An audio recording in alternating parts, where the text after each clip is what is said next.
से ये क्यों বাংলা বেঙ্গলি সমস্ত শাস্ত্রই ঈশ্বর দিয়েছেন এবং অনুযোগ সংশোধন ও ন্যায়পরায়ণ জীবনযাপনের জন্য প্রতিটি বাক্যই সঠিক নির্দেশ দিতে পারে যেন তার দ্বারা ঈশ্বরের লোক পরিপক্ক ও সমস্ত সত্য কর্মের জন্য সুসজ্জিত হন।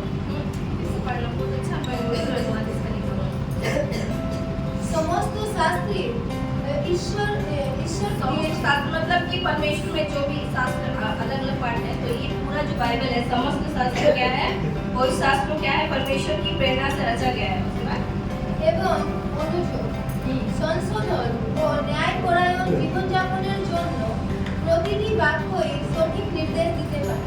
यहाँ पर जीवन यापन का भी बात बोल रहे हैं ना किस किस चीज के लिए के लिए समझाने सुधारने और धर्म की शिक्षा के लिए क्या नाम रहेगा मतलब और एक चीज लिखा है कि जीवन यापन करने के मतलब जीवन हम जो चल रहे हैं उसके लिए भी है लेकिन बोलेंगे हम अपने जीवन में क्या कर रहे हैं ज्यादा हम अपने जीवन में नहीं फोकस करके हम क्या फोकस करते हैं कि मेरे पड़ोसी के जीवन में क्या चल रहा है उस पर ज्यादा हम क्या करते हैं ध्यान देते हैं कि नहीं पड़ोसी मैंने बताया था दो प्रकार के पड़ोसी होते हैं कौन कौन बताइए हाँ दो पड़ोसी होते हैं एक पड़ोसी जो हम घर इस घर पे और दूसरे इस घर पे और एक पड़ोसी होते हैं वो कौन है सिस्टर को याद है अगर पति है तो पत्नी पत्नी है तो पति ठीक है दो पड़ोसी होते हैं तो हम ये अच्छी बात है कि हम जो करीबी में है करीबी पड़ोसी जैसे कि पति पत्नी को उसके जीवन में झांक कर देते हैं ये अच्छी बात है लेकिन इस घर के अलावा दूसरे घर में जो झांकते हैं वो अच्छी बात नहीं है क्योंकि ये हमारे जीवन यापन का वो सुधार नहीं होता है एक मैं घटना बताऊंगी हमारे जहाँ मैं रहती थी पहले रानीगंज में वहाँ पर एक मतलब क्या बोलते हैं बिहारी मोहल्ला था तो वहाँ पर सब इसी में ही काम करते हैं लेकिन इसी के छोटे छोटे वो जो लेडीज लोग रहती थी 4 लेडीज थी वो कंपटीशन लगाती थी उसके घर पे आज क्या आया है उसके घर में फ्रिज आया है मेरे घर पे बड़ा सा फ्रिज लेके आऊंगी और उसके घर पे टीवी है मेरे घर पे बड़ा सा टीवी लेके आऊंगी तो ऐसे बोलते नहीं थे वो लेकर आते तो वो भी अपने घर पर लेकर आते वो एक साड़ी खरीदी है मैं 10 साड़ी खरीदूंगी ऐसे मतलब होता था मतलब उसको जरूरत नहीं है एक्चुअली हम मतलब उस लेडीज को जरूरत नहीं था लेकिन क्यों ऐसा करते थे दिखावा क्यों करते थे दिखावट के हम उससे बढ़कर हैं अपने आप को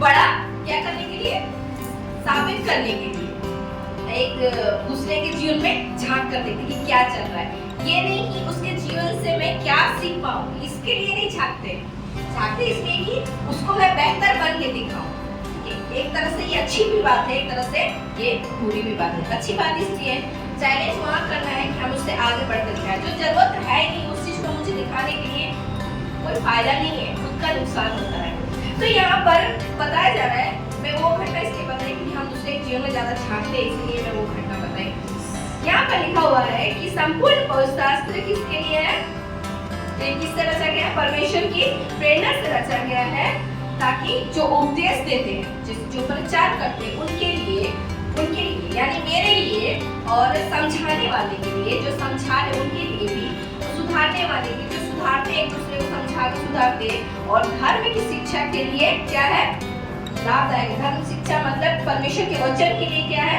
लाभदायक है जो परमेश्वर वचन के लिए लाभदायक है तो हमारे लिए क्या होगा बुरा होगा क्या हमारे लिए बुरा होगा बंगाली में फिर से पढ़ेंगे उसको हम रिपीट करके पढ़ेंगे क्योंकि इसका हिंदी में अलग ही हम बात की সমস্ত শাস্ত্রে ঈশ্বর দিয়েছেন এবং অনুযোগ সংশোধন ও ন্যায়পরায়ণ জীবনযাপন यहाँ पर क्या बोला न्याय करने के लिए भी हाँ हाँ पढ़ेंगे ন্যায়পরায়ণ জীবনযাপনের জন্য প্রতিটি বাক্যই সঠিক নির্দেশ দিতে পারে सटीक निर्देश मतलब कि सच्चा जो मतलब उद्देश्य होता है वो दे सके क्यों कौन सा परमेश्वर का वचन मैं बार बार बताती हूँ कि जब ये परमेश्वर का वचन हमें दिया गया है तो हमको लोगों को क्या देना है परमेश्वर का वचन आपके अंदर में दिया हुआ है ठीक है आज आप सुन के गए अपने जीवन को सुधारने के लिए बोल रहे हैं। तो आप ये वचन लेके गए तो दूसरा को क्या देंगे आप? दूसरा को क्या देंगे? जो आपके लिए हुआ तो आप उन दूसरे को दिए तो क्या हुआ? आप भी आशीष पाए और लोग भी क्या पा रहे हैं? आशीष पा रहे हैं। क्यों? अपने जीवन को सुधारना है, ये बात हुआ। लेकिन नहीं, हम बहुत बार क्या करते हैं, कलीसिया में सीखते कुछ और है और क्या बोलते हैं, सिखाते कुछ और है। ठीक है, अब बोलेंगे कैसे सिखाते हैं? यहाँ पर मना करते हैं कि बाइबल में लिखा हुआ है कि हमें अपने जुबान को क्या करना है, कंट्रोल में रखना है, गाली गलौज नहीं देना है। तो हम तो यहाँ सीख रहे हैं, ठीक है, सब जानते हैं कि आप कलीसिया में जा रहे हैं, सब जानते हैं कि आप कलीसिया में जाते हैं, हर रविवार को प्रार्थना करते हैं, सब जानते हैं। लेकिन क्या आप गाली गलौज कर रहे हैं, बाहर मारपीट कर रहे हैं, तो क्या दिखा रहे हैं ये चीज? इसका यीशु यही सिखाता है, देखो ये कर, आप पर कुछ ब्लेम नहीं आएगा। डाइट प्रोडक्ट से कौन बोले? यीशु मसीह को ऐसे सिखाता है, इसलिए लोग चर्च में जाते हैं ऐसे करने के लिए। और बहुत सारे, ये सच में मैं बता रही हूँ, आप लोग कुछ करेंगे आप पर ब्लेम नहीं आएगा, लेकिन कौन? ये लोग चर्च में जाते हैं, लोग प्रार्थना करते हैं, लोग यीशु मसीह सिखाता है।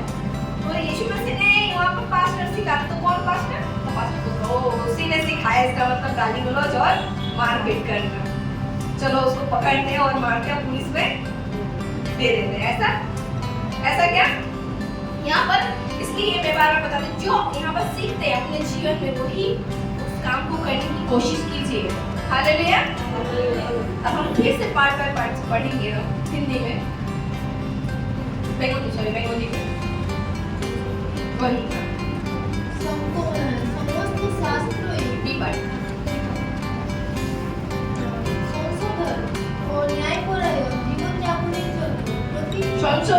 संशोधन मतलब क्या होता है? संशोधन मतलब सुधारना। किसको सुधारना? किसको सुधारना? जो बिगड़ा हुआ है वो तो है, सुधारना किसको? दूसरे को नहीं। यहाँ पर खुद के विषय में बोला जा रहा है कि अपने आप को सुधारना है, नहीं कि कहता लोग कि दूसरों को सुधारने चलो, अपना जीवन सुधराए नहीं, दूसरों को क्या करो? सुधारने चलो। ऐसा सही है क्या? यहाँ पर इसलिए बोला गया है पहले क्या करना है? सुधारना है। जो परमेश्वर वचन दिया गया आपको, पहले अपने आप को सुधारिए। किस तरह? फिर बेंगोली पढ़ेंगे इसको। बेंगोली में क्या लिखा है? संशोधन मतलब कि आपकी जो भी कमियां हैं आपके जीवन में, मतलब आप तो खुद जानते होंगे, लोग बोले उससे पहले आप खुद जानते हैं कि आपके जीवन में क्या कमी है, क्या घटी है। तो उसको क्या करना है? हमको सटीक करना है। कैसे करना है? अब बोलेंगे कैसे करना है? हम तो नहीं सकते, मेरे तो कुछ नहीं है, लेकिन आपके ही हाथों में। हम ऑर्डर मेल करते हैं ना कि हम कुछ नहीं करते, ऑटोमेटिक हो जाता है। कि ऑटोमेटिक का कोई सिस्टम नहीं है। यहाँ पर एक होता है विल पावर, जिसको बोलते हैं आत्मा शक्ति, खुद की इच्छा। अगर खुद की इच्छा पाप करते हैं तो देते हैं। परमेश्वर को सब जानते हैं, हम तो परमेश्वर के अंदर करते हैं, फिर भी पाप की परमेश्वर ने ही करवाया। ये सही है क्या? हमारे अंदर में खुद की इच्छा है। इसके बाइबल पुराने में लिखा हुआ है, जीवन और मृत्यु दोनों ही आपके हाथों में, आप चाहे जिसे अपनाएं। ये क्यों कहा गया है? क्यों कहा गया है ये इसीलिए कहा गया है कि आपको, आप यहाँ पर बताता है कि आपके अंदर में वो पावर हो सकती है कि आप चाहे जीवन को अपनाएं, चाहे आप चाहे मृत्यु को अपनाएं, आप चाहे अच्छे रास्ते को चलिए, चाहे आप चाहे बुरे रास्ते को चलिए। लेकिन फिर क्या हुआ? परमेश्वर ने देखा कि नहीं, वो ऐसा तो बता दिया है, लेकिन सब क्या कर रहे हैं? पूरे रास्ते पर ही चले जा रहे हैं। तो किसको भेजना है? तो यीशु मसीह को भेजना है। यीशु मसीह को एक मार्ग दिखाए, एक रास्ता दिखाए कि उसके द्वारा हम उससे जुड़कर, यीशु से जुड़कर उसके रास्ते में उस परमेश्वर के साथ हम जाए। ठीक है, और हमको जरूरत नहीं, आप खुद के द्वारा हुए सब कुछ। आप प्रार्थना किया खुद के द्वारा, अब मैंने ये किया, मैंने इतने लोगों को सत्याय किया, मैंने इतने मेरे चर्च में के लोग आते हैं, मैंने प्रार्थना को सब ध्यान मंत्री जब मैं नहीं, आपने कुछ किया, मैं कौन किया है? परमेश्वर की आत्मा। इसकी प्रेरणा के द्वारा ये रास्ता देखा है। बहुत बार अपने आप को नहीं मानते, आपको तो मेरा अंदर डिस्ट्रिक्ट खाना बनाने की क्या बोलूं? आपकी परमेश्वर ने आपको वो बुद्धि हो चाहिए, बुद्धि का होता तो आप कर पाते। आप देखिए क्या है और चीजों को खुद से करवाने जाकर पाप करवाते हैं, उनका वहाँ बहुत लोग बना है और वो सारी चीजों को हमें क्या गलत गलत चीजें हमारे अंदर और आगे हम एक करते हैं। देखिए एक झूठ को छुपाने के लिए क्या क्या करना पड़ता है, 10 झूठ बोलना पड़ता है कि नहीं। अब इस गलती को जान लिया क्या पहले ही आप सच बोलते हैं तो क्या होता है, आपको आगे और बोलने की जरूरत नहीं पड़ेगी, आपको डरने की जरूरत नहीं पड़ेगी, आप किसी से नहीं डरेंगे। डर कहाँ लगता है, जहाँ हम बोलते जहाँ हम गलत करते इस तरह सुधारेंगे हमें गलत चलना है और प्रार्थना करेंगे। मुझे वो हिम्मत है कि मैं सच के साथ में मेरी बाइबल क्या बताती है, सच और सच्चाई और जीवन और मार्ग कौन है, यीशु मसीह है।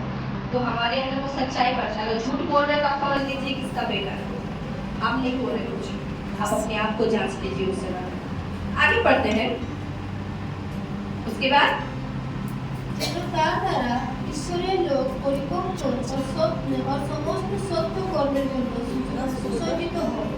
और परमेश्वर के लोग क्या हो, परमेश्वर के लोग क्या हो, यहाँ पर क्या बोला गया है, ताकि परमेश्वर के लोग सिद्ध हो जाए, भले हो जाए, अच्छे हो जाए, ताकि हम किसी के लिए भी प्रार्थना करें वो तुरंत चंगा हो जाए, ताकि किसी के लिए भी हम कुछ बातें आशीष वाली बातें बोले वो हो जाए। अब ये नहीं कि परमेश्वर ने आपको अंदर वो सामर्थ हो ताकत दे दिया है तो आपको नाश हो जा, ये चीज मत कीजिएगा दया करके, यहाँ पर ऐसा नहीं लिखा है। इसलिए बाइबल बताती है श्राप मत दो, आपको आपके अंदर में वो पावर दिया गया, आपके अंदर में वो सामर्थ्य दिया गया है। अब हम बहुत बार टेस्ट करते हैं ना, सच में पास्टर तो बोल रहे थे कि हमारे अंदर में वो सामर्थ्य शक्ति दिया गया है, हम ट्राई करके देखते हैं। हम बोलते हैं जैसे अमरूद का पेड़ को बोले हम श्राप देते हैं इस पेड़ को ये नाश हो जाए, अब वो फल दे रहा है पेड़, उसको श्राप देने की क्या जरूरत है, टेस्ट करने के लिए टेस्ट करना है तो पॉजिटिव में टेस्ट कीजिए यीशु मसीह को कि वो बीमार में प्रार्थना करूं, परमेश्वर ने कहा है मेरे हाथों में चंगाई है, आशीष दिया है तो चंगा जरूर हो जाएगा। हम नेगेटिव पर्सन क्या करते हैं, नेगेटिव बातों को लेकर क्या करते हैं, ट्राई करते हैं कि हम उस चीज को करें, लेकिन नहीं, आपके अंदर में जब परमेश्वर ने सामर्थ्य दिया है कि हम अपने जीवन को सुधारें, साथ ही साथ हमारे जो पास हमारे जो पड़ोसी है उनका जीवन भी सुधरे। आपको देखकर आपके बच्चे काम करते हैं, आपको पता है।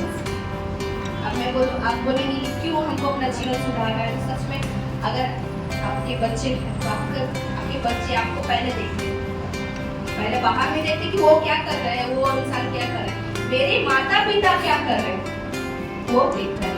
आप जो करेंगे आपका बेटा भी वही करेगा। वो मेरा बेटा भी बहुत बार ऐसी सी बातें करता है जो मैं बातें करती हूँ बोलती हूँ जिस तरह से, उस तरह से हम यहाँ पर आराधना करते प्रैक्टिस करते, वो घर पे भी जाकर चिल्ला चिल्ला कर आराधना करेगा।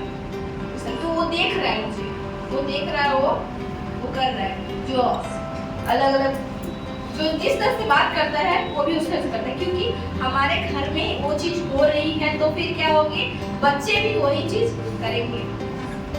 ये सही है कि गलत है? तो हमें अपने जीवन को सुधारना है, किसके लिए, अपने लिए नहीं, अपने आने वाले भविष्य जो आपके बच्चे हैं, आपके संतान हैं, आशीष पाए, उनके लिए आपको ये करना है।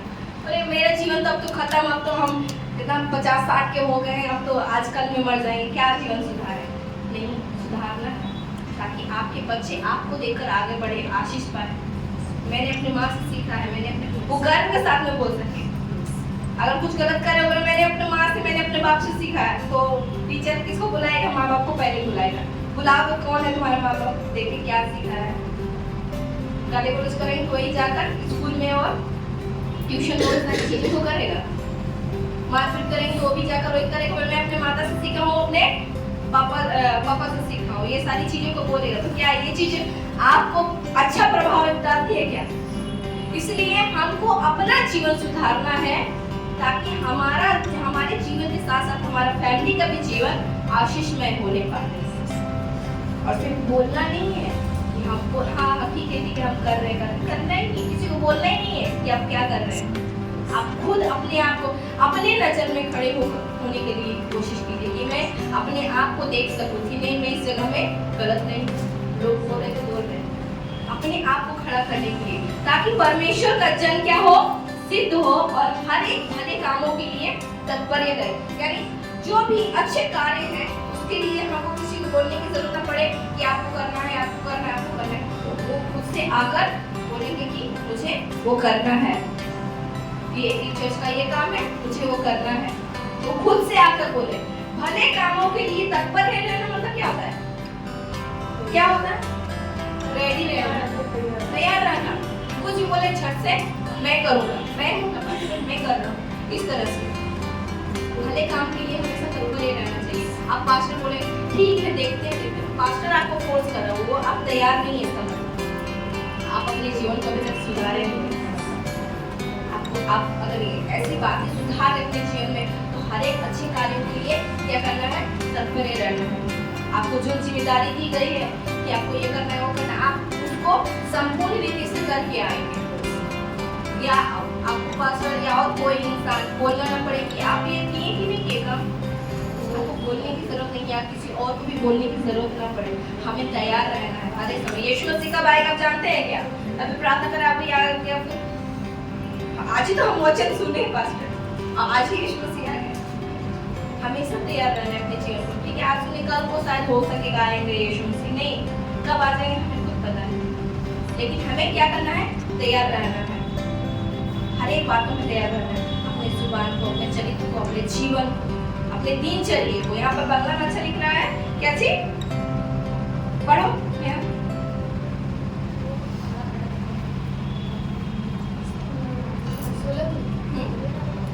সমস্ত শাস্ত্রই ঈশ্বর দিয়েছেন এবং অনুচর সংশোধন ও ন্যায়পরায়ণ জীবনযাপনের জন্য প্রতিটি বাক্যই সঠিক নির্দেশ দিতে পারে, যেন তার দ্বারা ঈশ্বরের লোক পরিপক্ক ও সমস্ত সত্য কর্মের জন্য সুসজ্জিত হয়। जो आपको उपदेश दे रहे सिखा रहे हैं आपके जीवन को सुधारने के लिए। आप बहुत बार क्या सोचते हैं कि पास्टर हमको टोन काट के बोल रहे, बहुत कुछ नहीं, ऐसी बात नहीं कि आपको सुधारने, समझाने और धर्म की शिक्षा आप पा सके उसके लिए, ताकि आप जीवन को अच्छी रीति से बिता सके। आप जो भी करें उसमें सफल हो।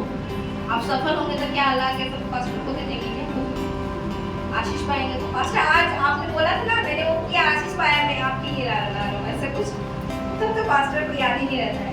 लेकिन फिर भी मैं कहूँगी आप प्रार्थना में बने रहिए और अपने जीवन को सही करने के लिए, अगर गलत है तो सही कीजिए। कहाँ पर आप गलत है, किस विषय में गिरे हुए हैं, उस विषय से आप उठने की कोशिश कीजिए। कोई और नहीं, यीशु मसीह को छोड़कर कोई और नहीं उठाएगा। कोई इंसान कि हाँ ये पास्टर पे डिपेंड मत रहिए, पास्टर आके उठाएगा या ये इंसान आएगा या मेरे घर के लोग आएंगे उठाने के लिए, कोई नहीं। यीशु मसीह को छोड़कर कोई नहीं आपको पाप के दलदल से छुड़ाने वाला है, आगे निकालने वाला है।